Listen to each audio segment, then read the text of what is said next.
So sick That's where we of are. this just absolute weakness from the coalition, this incoherence, this absolute lack of understanding of who they are and what they stand for. How can you hope for the electorate to vote for you when you don't know who you are and what you stand for? Yeah. You can't even come to a position on key policy areas, whether we're talking about net zero, immigration, things that impact every Australian's way of life every single day. I mean, it is just maddening.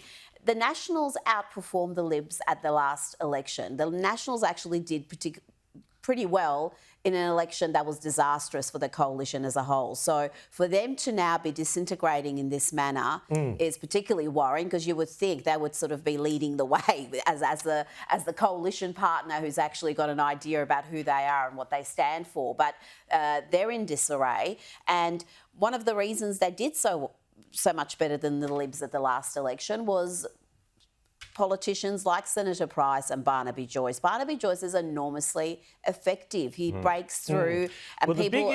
The big issue here is net zero. This is the thing that drove him out. Yeah. But you still have this problem here. The Nationals still can't. Not even the Nationals are able to say, as a party, we are going to pull net zero. Yeah. And this is the great problem. But whatever comes up on the right, whether it's One Nation or something else, it has to be net zero, but plus a bunch of other conservative policies that they can take to the electorate, and not just to the rural electorates that are getting absolutely smashed by net zero, by the transmission lines, by the resumption of land, by the access to people's farms, by the destruction of, our wildlife habitats and our farmland.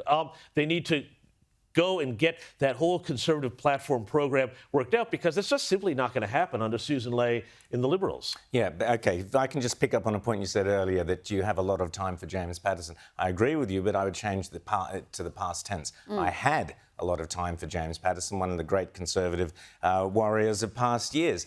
But to come out in the middle of all this and say that we do not want to be Farage light. Not that Farage light is even a thing, but anyway, what he means is we don't want to go down the same route as like a Donald Trump or a Nigel Farage, two of the most successful politicians of the modern era, certainly on the conservative side of things. So he's basically abandoned Australia, James Patterson. Well, no, I don't think that's fair. I'm sorry, he has. James Patterson is too wet for you. No. If James Patterson is he's way too wet for me. Okay, and well, when that's the where we front are. page of his own homepage says road to ruin, Farage, Conservatives going Farage light. Road to ruin. They're strong words. He's dissing the entire reform agenda in Britain. We'll be talking to Andrew Neil shortly, and we'll be talking about this specifically. Road to ruin. Farage represents anti-net zero policies. That's his single policy, anti-net zero. Farage represents a lot. Farage is stop the votes. Anti-immigration.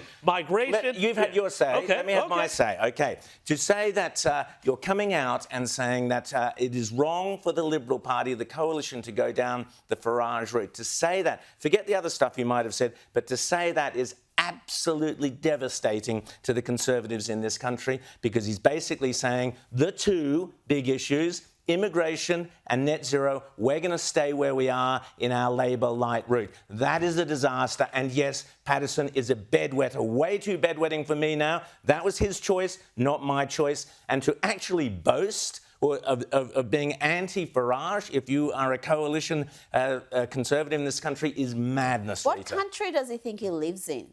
What country do these Libs, these bedwetters, think they live in? We had a referendum 2 years ago that should have told them what country we live in. But no, they seem to think we're in some sort of leftist utopia where they can only become elected if they lurch further left. You lurched left at the last election and you saw the result. There was hardly any difference between Labor and the Liberals, and we saw what happened. We've seen what's happened over and over in Victoria, and yet they never take the lessons out of this. They look at Farage in the UK, they look at Trump in the US and think those populations are so different to Australia. They are not. They've just got the choice that we have not been given. Exactly. And if you are rejecting Farage politics, you're rejecting being electable